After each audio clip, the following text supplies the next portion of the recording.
Hello, and welcome to the WeLBL podcast. This is your hosts, Julie and Alex. Hey everyone, welcome to our show again.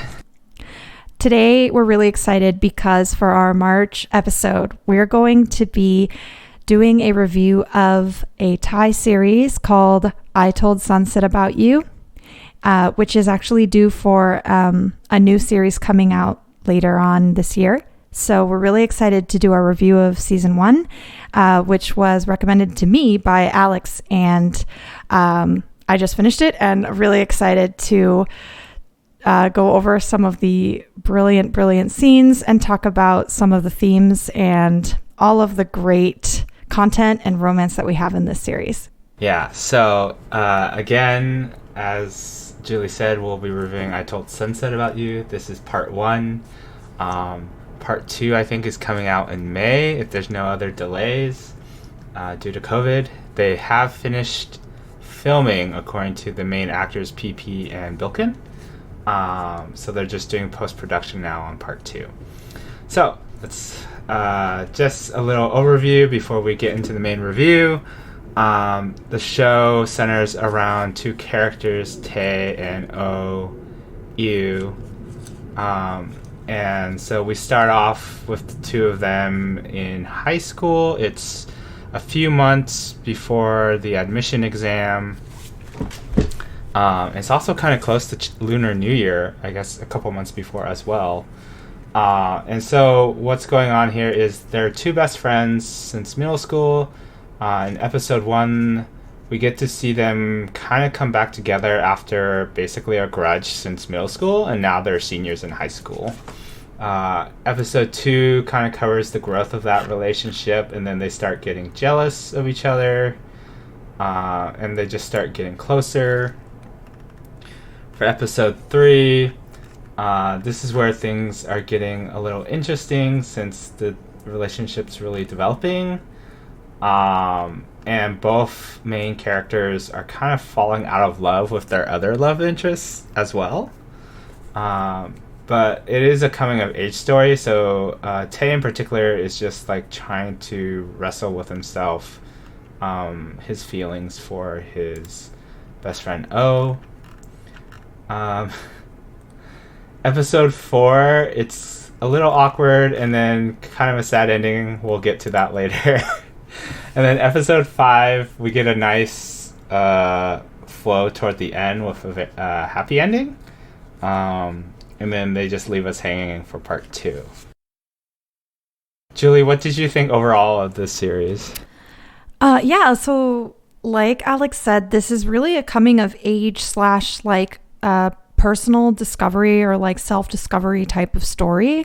I think it's important to, as we talk about this, like mention that for Alex and I, who've watched a lot of sort of BL shows and series from Asia, this one hits kind of a different tone altogether. It's not really tropey or campy in the sense of any other shows we've watched. It's definitely more of the focus is on the story and the characters and not so much on the gay relationship. That sort of is a part of it. But yeah, I feel like the main themes are more about like individual self-discovery and that journey of learning about who you are and what motivates you, and like dealing with the problems that teenagers have, like jealousy and lacking self-confidence or motivation. Like, I don't know, all these things are wrapped up into one.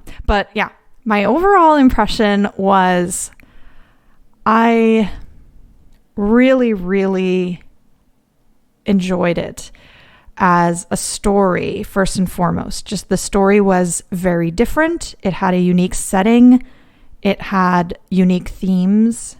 I really did like the element of the Chinese culture, and as Chinese Thai characters, like how they're learning about Chinese culture, the calligraphy of China, the Chinese characters, and how that plays into a lot of the scenes.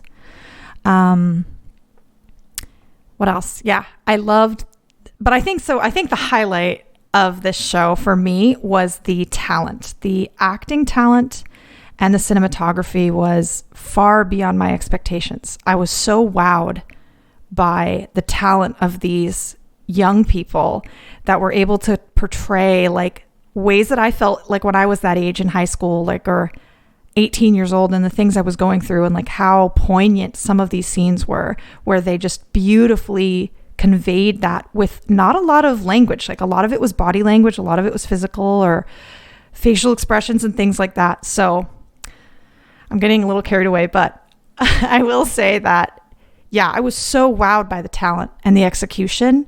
How about you, Alex? Like, what were some of the elements of this series that stood out to you? So like you were saying, Julie, a lot of it's like very different from what we've been watching, right? Like all the other shows are very tropey. They focus on the gay romance. And while that does appear here, it's really focused on just that like self-discovery, as you were saying. So just like Tae and OAU going through it, OAU kind of knows where he's at more so than Tae. And just how it shows how the two of them are at different places in their lives in terms of accepting that they might be able to like the same sex. And like just dealing with societal norms and stuff and what your parents or your friends might think. Yes. Yeah, the acting was really good. Yeah. The cinematography was really good as well. Yes, beautiful. And just the ability of 21-year-old, I think 21 and 22-year-olds to kind of re-portray those feelings they had when they were 17, right? Or 17, 18. And there is a documentary for this that kind of conveys how they did a lot of coaching, like acting coaching.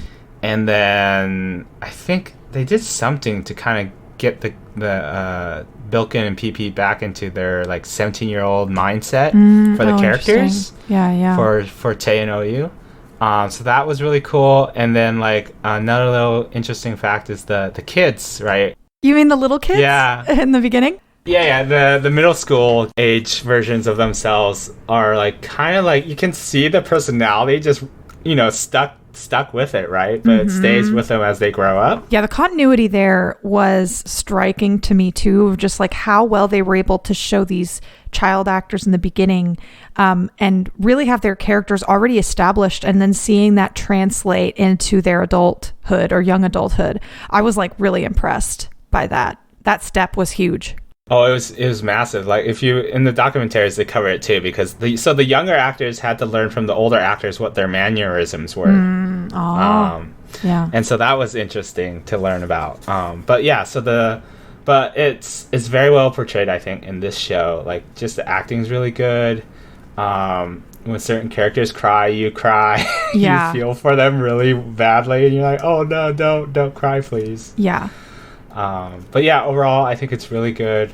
I'd highly recommend the show, especially if you like have been watching all the other shows. This is just a nice break from all the tropes and fluffiness, and it gets a little more serious, but it's also like a very good show in general. Yeah, it's sort of a work of art. Like there's a lot of symbology and major themes. Like it's almost like reading a novel and you're looking for all these themes of like color and words and imagery that, you know, they use a lot of that in here.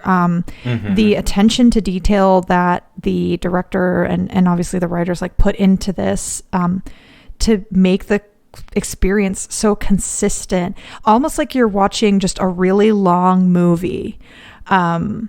It's really in a league of its own. I haven't seen anything else that I feel had a similar tone to this show. So yeah, it was super like a breath of fresh air. I was expecting a lot of the sort of camp and tropes that Alex and I are used to with the other shows we watched in, but the minute I got pulled into this, I was like, oh wait, this is really different. Like the production quality is very high. They have really good talent.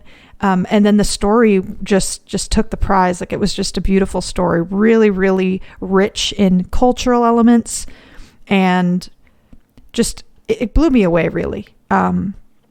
Like so much that I want to show this to my friends who might not know anything about Thailand, might not know anything about Thai BL. Like I would just have them watch this as like, hey, you should just watch this. I'm not going to preface it with anything. Just like watch this. It's really moving. Like Alex said, you cry, you feel. They take a lot of time in each scene to really get you to be there, present with the characters and feeling what they're feeling. And moments of silence or moments of pain or inner anguish, and all of that is communicated really beautifully. So yeah, it was a ride. It was, some scenes make your heart heavy, but all in all, really, really great. So anything else you wanted to add, Alex, before we go into the actual meat of the show and start walking through some of the poignant scenes that we caught on to? I think that's it. Just that the story is like you were saying, it is kind of a ride. It's an emotional roller coaster because you go through it. If you binge it all in one go, you go through it with the characters. Mm-hmm. But in the end, you do get that little uplifted happiness and a beautiful scene. Mm-hmm. So yeah, I highly encourage everyone to watch it. So with that note, let's, I guess, get into the meat of the episodes and the scenes themselves. Yeah, sure.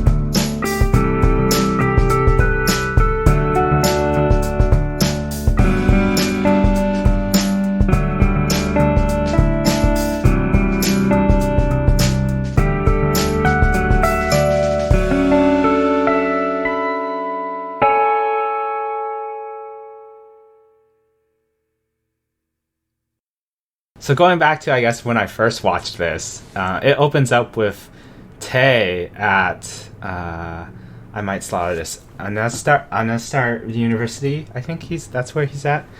He's just auditioning for the communication art major or department at the university, and he's in full dress. Youngjin, yeah. Yeah, as the main character of a Chinese...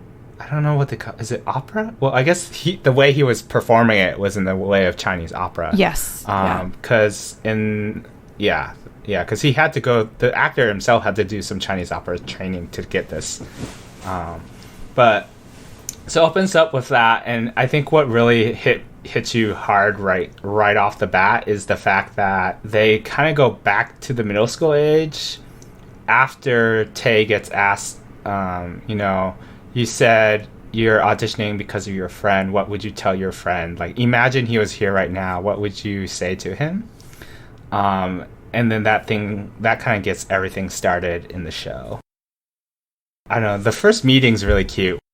Tae's talking about how he first met OU in middle school, and they're at the, I guess they were checking the board to see if they got into the middle school. Yeah.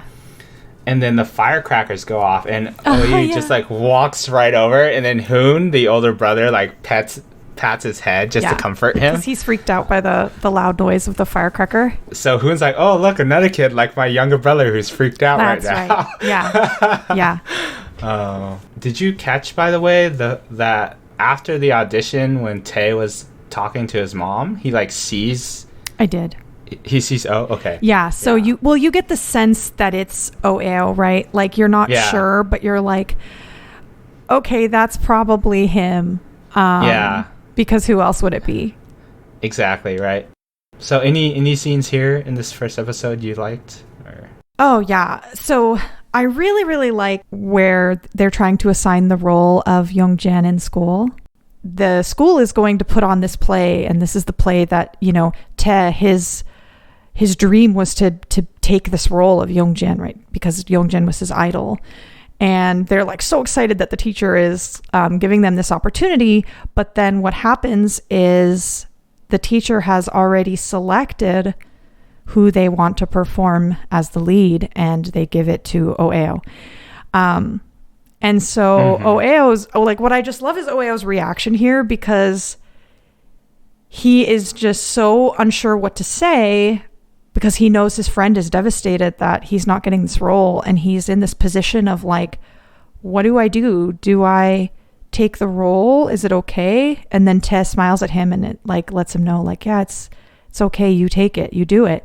I feel like this is an experience a lot of young people have had, right? Where maybe your friend gets an opportunity that you wanted, or like, you know, something like that. So we can all relate to this, right? Like if we go back to our middle school years, like we can totally picture this happening. So the teacher is the lady, right? And she's like, she asked Oyu to be the young Jin, and yeah, like you were saying, right? Like that experience of like your best friend getting something you really wanted. Yeah. So I feel like the body language here was amazing, because it was like, Oyu is just looking around like as his friends and classmates cheer him on. And one, right, he knows he's going to need help with the Chinese. So, and then two, he's like, but Tae really wanted this role. Right. Like, and I mean, he could have asked the teacher if Tae could have done it at this point. But like, I guess the teacher did choose him, right? And so he's kind of like, I can't, you know, at that age, you're probably like, I can't really say no, right? But you look at your friend, and yeah, Tae like gives him a head nod. And I think what's even more poignant is the fact that Tae then like, or Oeu then like shakes his head like, no, I can't do that to you, right? Yep. Yeah. And then Tae's like, no, do it. Yeah. So I thought that was really nice of Tae. Yeah.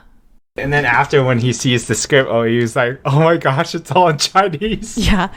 So. I think one thing, thinking about this now, is that this establishes Tae as like, it establishes his entire character model, right? Like what kind of person he is even though he has big dreams, he clearly cares a lot about his friends and the people around him. And he is very, very giving and selfless. And you see this play out through a lot of the show. I think that establishing it here, that he was willing to give up that role and support his friend without really making anyone feel guilty for, you know, taking what he thought he deserved.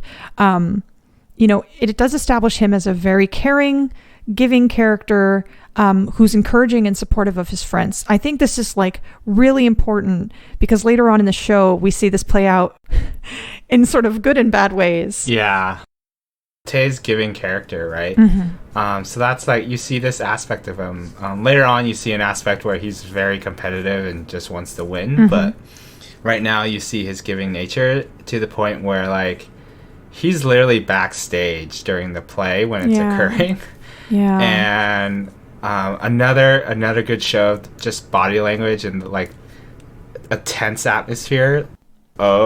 Forgets his line because the firecracker goes off, and then Tae's like, oh shoot, he probably forgot the line because of those firecrackers. So he like, I think he must have gone out and like, you know, wrote the characters on something really quickly. And then recovers, and his friends are like, oh my gosh, okay, it's good. Yeah. And I thought that was interesting, that they, you know, like they actually show like, I mean, even back then, like you're holding your breath for your best friend, right? Like, oh gosh. Like clearly they know his weaknesses, and they know that he's not the brightest of the bunch, and that, you know, it's, if he's going to succeed, it's going to take a lot of hard work and focus. So it was really nice just to see how supportive the friends are. And that also carries throughout the show as well. It's just the supportive friend structure they have. Very tight with their group. Back to O's passion, right? So when the show ends, he tells Tae about it, and then Tae kind of feels left out, right? At that point, that O hadn't said he liked acting. But it's like, well, Tae, don't you remember O wasn't, you know, he's never found anything. And so he probably wasn't sure if he actually liked it. but now that he does, they kind of have a little argument. Yeah. Where some hurtful words are traded. Yeah.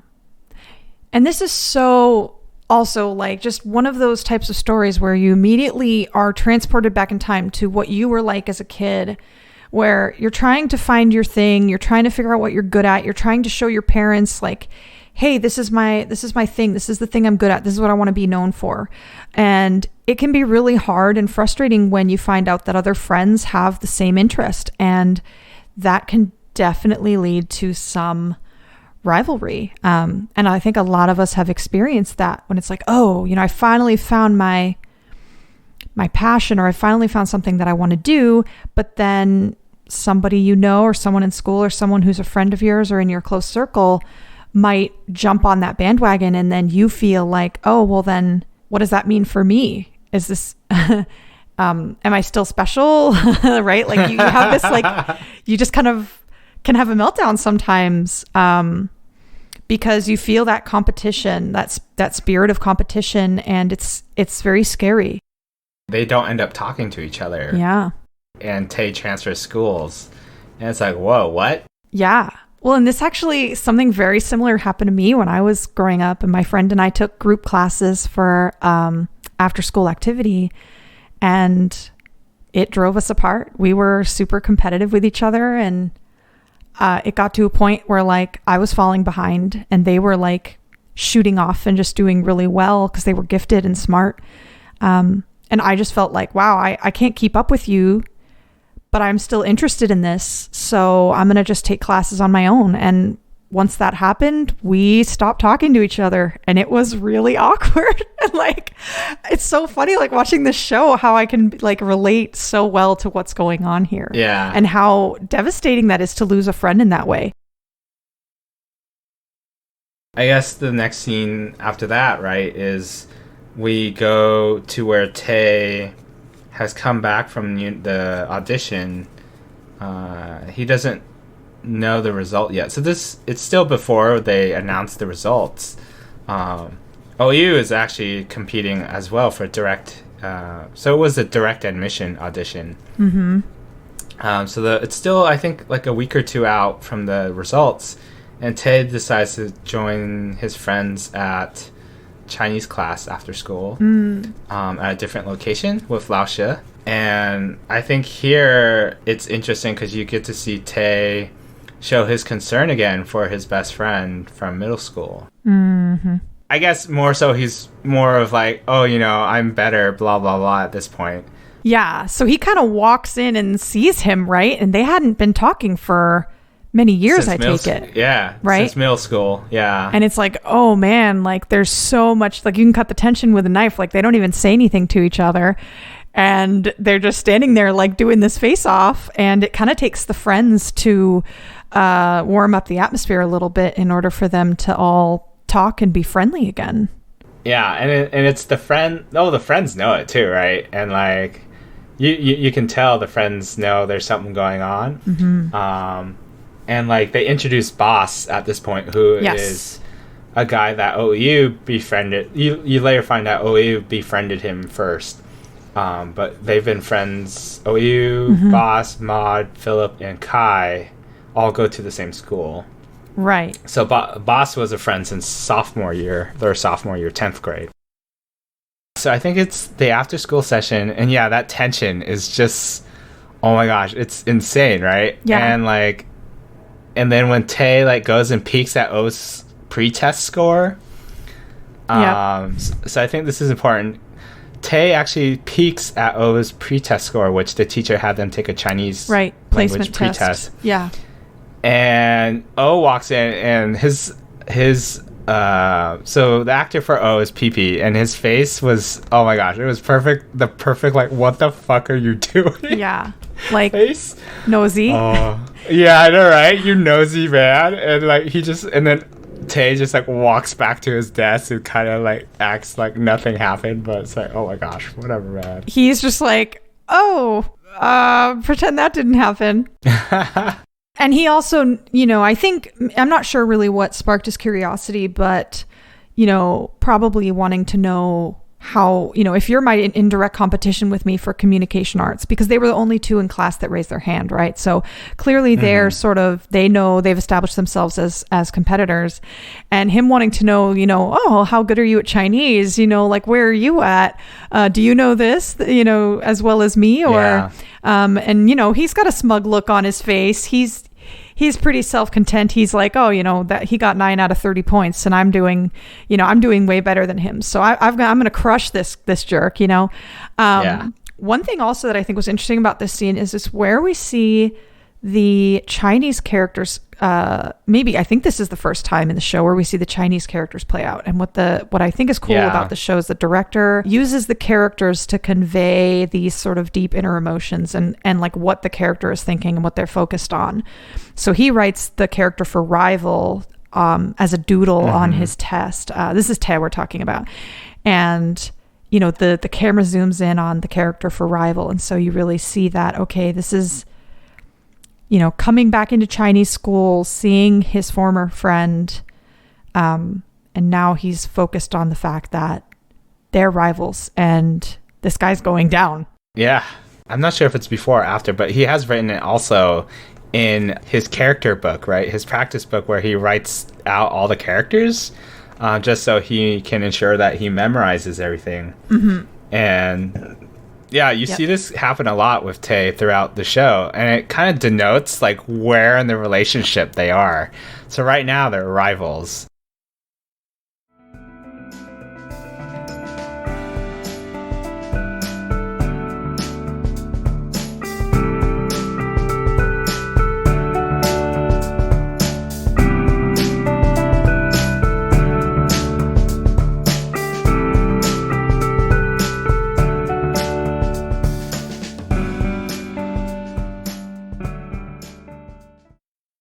I guess the next really important part, right, is that first fight in the cafe we see. Yeah, in the cafe, like where the scene starts is Oeo is actually eating the Oeo dessert, right? Yeah. It looks almost like a shaved ice, but it's got like some kind of a red syrup or something in it. I'm not actually sure what it's made of, but they're all eating this dessert, and this dessert becomes symbolic throughout the show. As we'll point out later, there's a pretty beautiful scene where Tae is actually toward the end eating this dessert. But yeah, we're in the cafeteria and they're all eating this dessert, which is the dessert that Oeo is actually named after, right? They named the character after the dessert, which I think is the city of Phuket's like main dish. Sorry if I'm wrong on that, but that's what I remember the director saying in the documentary. So yeah, so they're sitting in the cafe eating Oeo dessert. Tae and O have literally been staring at each other since Tae came into class that day with hair gelled, and O caught him obviously, and now they're staring at each other again in the cafe, and it gets to the point where O is just like, what's your problem? And Tae responds, and eventually Tae kind of basically cuts pretty deeply at O, right?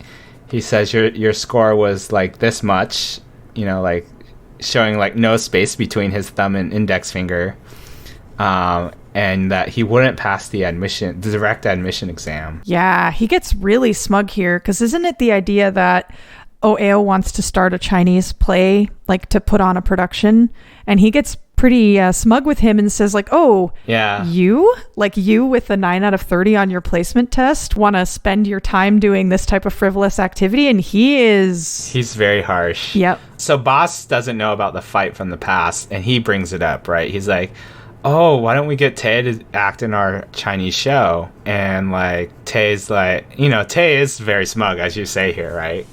Especially because Boz is literally recommending him at the same time for the show. The friends kind of try to diffuse it, but they kind of don't succeed. And so Tae's a little too harsh, and he makes O cry basically. Yep. And walk out. Yeah. And Tae does realize he's gone too far as well at this point. So that like while he was being harsh, he didn't mean to be that harsh. So he super regrets it. Okay, so guys, Boss the actor for Boss is Kunpol, who's like, he's cute. Let's just say that. He's a cutie. He's a cutie. The actor is actually 17. Yeah, so probably like 18-ish around now. So basically, the story with Boss is he's been befriended by O in the past, from what I can gather. And he joins the friend group, right? Mm-hmm. And so the scene in the car... This is after the fight. Yeah. This is after the fight. Boss is driving O back to the pier because O lives on an island with his parents who own a resort on the island. And so there's a boat, I guess, that runs 24/7. And so he has to catch it at a pier. And so Boss picks him up every morning and drops him off every night. And so the scene in the car, like, it's like, I don't want to go home yet. Will you be with me? Yeah, will you be with me and wait, just chill. And it's super sweet because O leans back, and I think Boss is actually looking at him with a smile. And then when Boss does the same, O opens his eyes as well. Yeah. And you can see this like look of like, was it longing or happy? I don't know. It's Yeah, they kind of like sneak a glance at each other, right? In a affectionate way. So it sort of establishes Oeo as a gay character at this point, and Boss as well, right? So like you get the idea that both of them are like probably attracted to each other, and probably sort of like each other. But that's really the only impression that I got from that scene at that point in time, was like, okay, there's something here. Yeah, there's like, when I first watched it, I was like, oh, something's going on here. I was like, well, I think I remember when I saw this scene, though, I was like, wait, aren't Tae and O supposed to get together? What's going on, right? So, like, it kind of throws you for a loop here. Yeah, you're not expecting, like, a third party to enter so soon. Because I think, so, like, with me and Alex, right, we're talking about how this show's been kind of different than other ones we've seen. Typically what happens is you have, like, the main couple get together, right?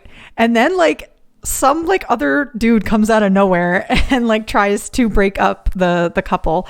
But in this one, what's interesting is that we have the two friends, and then there's already sort of a love interest, or at least an established sort of potential love interest earlier on in the show, before the main couple is even on speaking terms.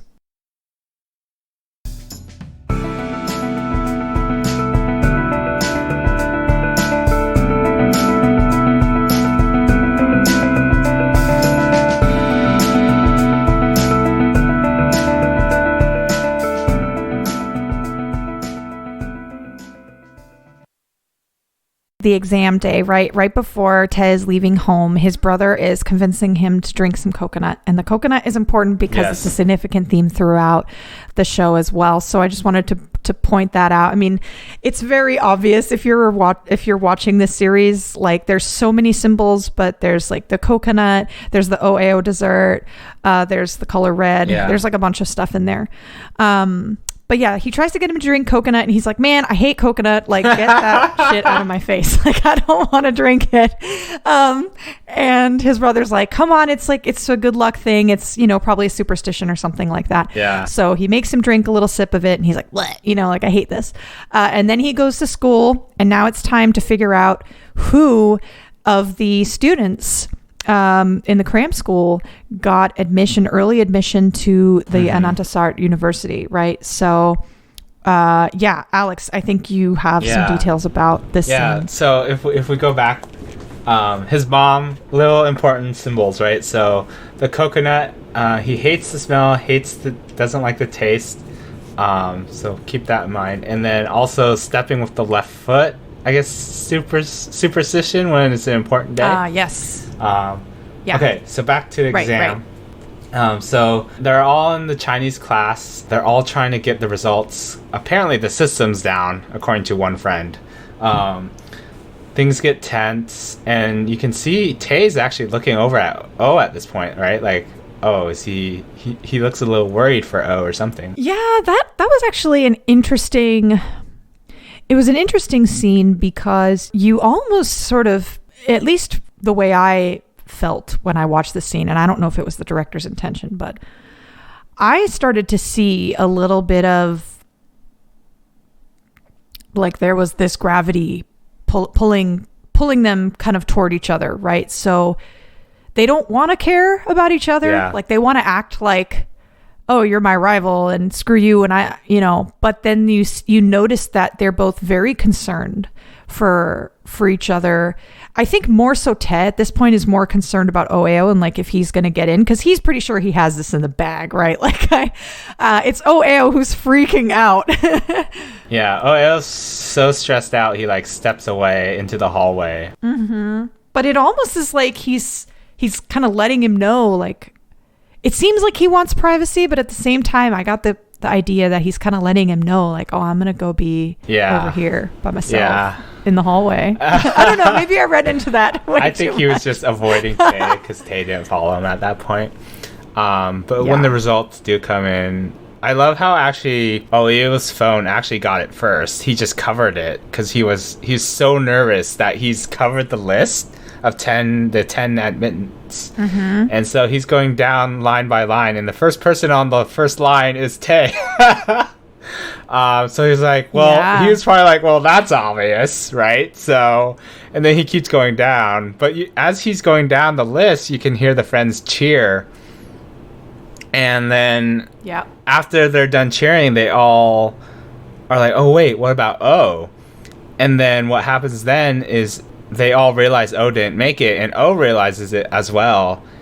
And I guess at that point, he's just ready to break down, right?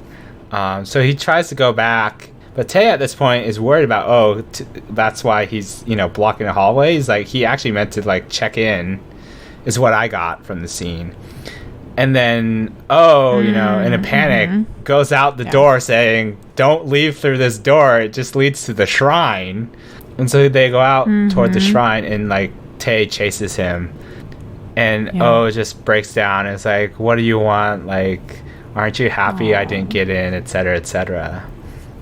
So it was kind of heartbreaking there. Yeah, but the fact that he chases after him, it's like, oh. Yeah, and then Tay's like crying a little bit too, right? Like you can see he's like, oh, I'm so sorry, I didn't really mean, like I didn't literally mean to jinx you. So, and then O just runs off. O has run to that private beach that Tay and O used to go to when they're young, and so Tay follows him.